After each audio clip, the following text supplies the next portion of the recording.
ABVP नावाची एक संघटना त्यांनी मला संपर्क केला.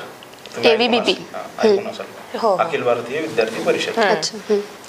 तर त्यांनी मला संपर्क केला. मी कॉलेजवर काहीतरी कविता वगैरे लिहित बसलो होतो. तर त्यांचं एक प्रतिभा संगम नावाचं एक साहित्य संमेलन असतं दरवर्षी विद्यार्थ्यांसाठीच स्पेशली.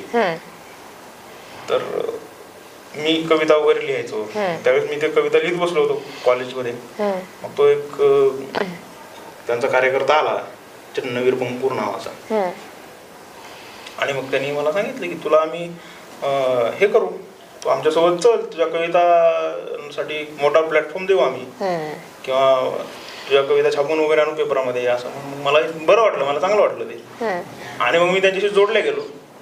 आता त्यांच्यासोबत जोडल्यामुळे फायदा एक झाला की मला त्यांच्या महाराष्ट्रातल्या नव्हे तर देशभरातल्या सगळ्या नेटवर्कचा मला फायदा करून घेता आला.